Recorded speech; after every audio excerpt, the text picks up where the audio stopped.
We come to Matthew chapter 26 and verse 31 today. ఈ రోజు మనం మత్తయి సువార్త 26వ అధ్యాయం 31వ వచనానికి వచ్చాం. Just after they had broken bread together and Jesus had passed the bread and the cup around. వారందరూ కలిసి రొట్టె విరిచిన తర్వాత యేసుక్రీస్తు ప్రభువారు రొట్టెను మరియు గిన్నెను వారందరికీ ఇచ్చిన తర్వాత It says they sang a hymn and they went out to the Mount of Olives. అంతట వారు కీర్తన పాడి ఒలీవల కొండకు వెళ్ళిరి అని వ్రాయబడి ఉంది. And then Jesus said to them, "You will all fall away because of me this night, for it is written, I will strike down the shepherd, and the sheep of the flock shall be scattered." అప్పుడు యేసు వారిని చూచి, ఈ రాత్రి మీరందరూ నా విషయమై అభ్యంతరపడెదరు, ఏలయనగా గొర్రెల కాపరిని కొట్టుదును, మందలోని గొర్రెలు చెదరిపోవును అని వ్రాయబడి ఉన్నది కదా. That's from Zechariah chapter 13 and verse 7, where this prophecy was there relating to Christ, that the shepherd would be stricken and the sheep would be scattered. ఈ ప్రవచనము జకర్యా గ్రంథం 13వ అధ్యాయం 7వ వచనంలో ఉంది. ఇది క్రీస్తును సూచిస్తూ ఉంది. గొర్రెల కాపర్ని హతము చేసినట్లయితే గొర్రెలన్నీ చెదిరిపోతాయి అని వ్రాయబడి ఉంది. But after I have been raised, I will go before you into Galilee. నేను లేచిన తర్వాత మీకంటే ముందుగా గలిలయకు వెళ్లేదను అని ప్రభు చెప్పారు. When Peter heard this, he said, "Even though all may fall away, I will never fall away." పేతురు ఈ మాటలు విని, నీ విషయమై అందరూ అభ్యంతరపడినను నేను అభ్యంతరపడను అని చెప్పాడు. See, Peter was a very self-sufficient, self-confident type of person. పేతురు తన మీద తను నమ్మకం కలిగి స్వీయ సమృద్ధి కలిగిన వ్యక్తి. And he was unprepared at that time to be the leader. కానీ తాను నాయకుడిగా ఉండటానికి అప్పటికి ఆయన సిద్ధపడలేదు. Any self-confident, self-assured person is totally unfit for Christian leadership. తన మీద తనకు బాగా నమ్మకం ఉండి స్వీయ సమృద్ధి కలిగిన వ్యక్తి ఒక క్రైస్తవ నాయకుడిగా ఉండటానికి అనర్హుడు. He may be fit for leadership in the business world, but not in the Christian world. వ్యాపార రంగంలో నాయకుడిగా ఉండటానికి అర్హుడేమో కానీ క్రైస్తవ ప్రపంచంలో నాయకుడిగా ఉండటానికి అనర్హుడు. In the Christian world, the most important requirement is a total lack of confidence in oneself. క్రైస్తవ రంగంలో నాయకుడిగా ఉండాలి అంటే తన మీద తనకు నమ్మకం ఉండకూడదు. And coupled with a total confidence in God. మరియు దేవుని మీద పూర్తిగా నమ్మకం కలిగి ఉండాలి. See, there are three types of people. One is like Peter, fully self-confident. They are useless to God. మూడు రకాలైన మనుషులుంటారు. ఒకరేమో పేతురు వలె తమ మీద తాము పూర్తిగా నమ్మకం కలిగి ఉంటారు. వాళ్ళు దేవునికి దేనికి పనికిరారు. And the other is totally lacking in self-confidence, also useless to God. రెండవ రకం వారేమో అసలు వాళ్ళ మీద వాళ్ళకి నమ్మకమే ఉండదు. వాళ్ళు కూడా దేవునికి దేనికి పనికిరారు.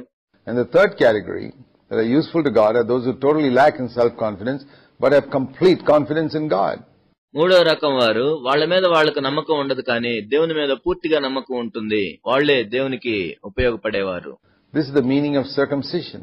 ఇదే సున్నతి పొందటంలోని అర్థం. In Philippians chapter 3 and verse 3 we are told that the new covenant meaning of circumcision. ఫిలిప్పీలకు రాసిన పత్రిక 3వ అధ్యాయం 3వ వచనంలో మనం చూస్తాము సున్నతిలోని క్రొత్త నిబంధన యొక్క అర్థాన్ని. He says we are the true circumcision who have no confidence in the flesh. Philippians 3 verse 3. శరీరమును ఆస్పదం చేసుకొనని మనమే నిజమైన సున్నతి ఆచరించువారము అని ఫిలిప్పీలకు రాసిన పత్రిక 3వ అధ్యాయం 3వ వచనంలో పౌలు చెప్తూ ఉన్నాడు. We put no confidence in the flesh. మనము శరీరమును ఏమాత్రము ఆస్పదం చేసుకొనము. Just like circumcision in the Old Testament was a cutting off of the flesh and casting it off, the spiritual meaning is we have no confidence in the flesh. పాత నిబంధనలో సున్నతి పొందటం అంటే కొంత చర్మమును కత్తిరించి పడవేస్తారు. అదే క్రొత్త నిబంధనలో సున్నతి అంటే నిజమైన అర్థం ఏంటంటే శరీరమును ఆస్పదం చేసుకొనకుండా జీవించటం. We have no confidence in ourselves in the things of God. దేవునికి సంబంధించిన విషయాల మీద మన మీద మనకు ఎటువంటి నమ్మకము ఉండదు. We recognize that without Christ we can do nothing. క్రీస్తు లేకుండా మనం ఏమీ చేయలేము అని మనం గుర్తిస్తాము. We don't lean upon our own understanding. Proverbs 3 and verse 5, but we trust in the Lord with all our heart. సామెతలు 3:5 ప్రకారం మన స్వబుద్ధిని మనం ఆధారం చేసుకొనక మన హృదయమంతటితో కూడా ప్రభువు మీద ఆధారపడతాము. This is how it is for a true disciple of Jesus Christ. యేసుక్రీస్తు ప్రభు యొక్క ఒక నిజమైన శిష్యుడు ఏ విధంగా ఉంటాడు? So Peter needed to be broken of that self-confidence. కాబట్టి పేతురు విషయంలో తన మీద తనకు నమ్మకం ఏదైతే ఉందో అది విరగొట్టబడాల్సి ఉంది. And that's the reason why God allowed him to fail 3 times, denying the Lord. నేను ప్రభువుని ఎరుగను అని పేతురు ముమ్మారు బొంకునట్లుగా ప్రభు ఆ పరిస్థితిని అనుమతించాడు. ఆ విధంగా పేతురు ఆ పరిస్థితిలో ఓడిపోయాడు. That broke him completely. దాని ద్వారా పేతురు పూర్తిగా విరగొట్టబడ్డాడు. Shattered all his self-confidence because he was the one who boasted, first of all, I'll never fall away. తన మీద తనకున్న నమ్మకం అంతా కూడా చెదిరిపోయింది. ఎందుకంటే నీ విషయమై నేను అభ్యంతరపడను అని చెప్పిన మొట్టమొదటి వ్యక్తి పేతురే. And Jesus said, well, this very night you're going to deny me 3 times. అప్పుడు యేసు ప్రభు పేతురు వైపు చూచి ఈ రాత్రే నీవు నన్ను ఎరగనని 3 సార్లు బొంకుతావు అని చెప్పాడు. He said, no, I'm ready to die with you. I will not deny you. అప్పుడు పేతురు ఈ విధంగా చెప్పాడు, లేదు నేను ఆ విధంగా చేయను, నేను నీతో కూడా చావవలసి వచ్చినను నిన్ను ఎరుగునని చెప్పనన్నాడు. He was so self-confident. పేతురుకు తన మీద తనకు ఎంతో నమ్మకం ఉంది. Even though Jesus, the Messiah, Son of God, said you will deny me 3 times, he says no. యేసుక్రీస్తు ప్రభు దేవుని కుమారుడు మెస్సయ్య నీవు నన్ను ఎరుగునని 3 సార్లు చెప్తావని చెప్పినా కూడా పేతురు నేను ఆ విధంగా చేయను అని చెప్పాడు. And he did, and that shattered him so completely. కానీ పేతురు నేను ఎరుగునని ముమ్మార్లు బొంకాడు. ఆ విధంగా తన మీద తనకున్న నమ్మకం అంతా కూడా చెదిరిపోయింది. He lost all his self-confidence in one moment. కేవలం ఒక్క క్షణంలోనే తన మీద తనకున్న నమ్మకం అంతా కూడా చెదిరిపోయింది. He went out and wept bitterly. అతడు వెళ్లి సంతాపపడి ఏడ్చాడు. He was broken. He brought down to 0. అతడు విరగొట్టబడ్డాడు, శూన్య స్థితికి తీసుకుని రాబడ్డాడు. Then he was ready for Pentecost. ఆ తర్వాత అతడు పెంతెకొస్తు దినానికి సిద్ధపరచబడ్డాడు. Then he was ready to be a leader. ఆ తర్వాత అతడు నాయకుడు అవటానికి సిద్ధపరచబడ్డాడు. This has been God's way with all his leaders. తన నాయకులందరి ఎడల కూడా దేవుని యొక్క మార్గం ఇదే. Whether it is Jacob, who had to become Israel when his hip was broken. యాకోబు ఇశ్రాయేలు అవటానికి కూడా తన తొడ గూడు విరగొట్టబడవలసి వచ్చింది. Or Moses, who had to spend 40 years in the desert to get rid of all his self-confidence. మోషే విషయంలో కూడా తన మీద తనకున్న నమ్మకం అంతా పోవటానికి మోషే 40 సంవత్సరాలు ఎడారిలో గడపవలసి వచ్చింది. This has been God's way with all great leaders. గొప్ప నాయకులందరి ఎడల కూడా ఇదే దేవుని యొక్క మార్గము. And if you have got any type of responsibility among God's people and you're confident in yourself and in your abilities, you're not fit.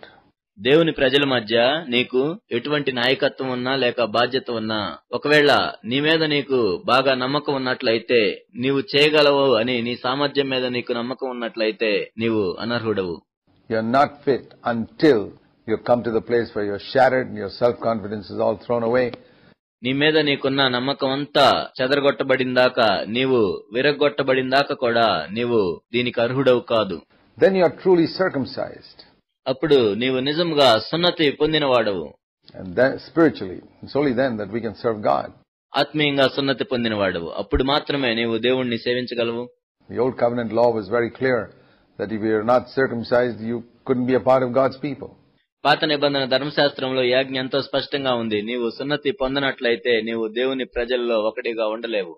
And in the new covenant, the spiritual meaning of that, it's only those who have no confidence in the flesh who can really serve God. కొత్త నిబంధనలో దాని ఆత్మీయ అర్థం ఏంటంటే ఎవరైతే తమ శరీరమును ఆస్పదం చేసుకున్నారో వాళ్ళు మాత్రమే దేవుణ్ణి సేవించగలరు. And the other thing I want you to notice here, many of us have thought it's only Peter who said this. ఇంకొక విషయం ఏంటంటే కేవలం పేతురు మాత్రం ఈ మాటలు చెప్పాడని మనం అనుకుంటాం. But it says here in verse 35, all the disciples said the same thing too. ఇక్కడ 35వ వచనంలో చెప్పబడింది శిష్యులందరూ కూడా ఆ విధంగానే చెప్పారు. I mean, they didn't say it as strongly as Peter, but they all said, we will not, deny you, we will not fall away. వాళ్ళు పేతురు అంత గట్టిగా చెప్పలేదు కానీ వాళ్ళు కూడా చెప్పారు మేము నిన్ను విడిచిపెట్టము అని, మేము ఆ విధంగా పడిపోము అని చెప్పారు. But yet, they all ran away from Gethsemane when the soldiers captured Jesus. అయినా కూడా గెత్సెమనే దగ్గర సైనికులు యేసు ప్రభువును పట్టుకున్నప్పుడు వాళ్ళందరూ కూడా పారిపోయారు.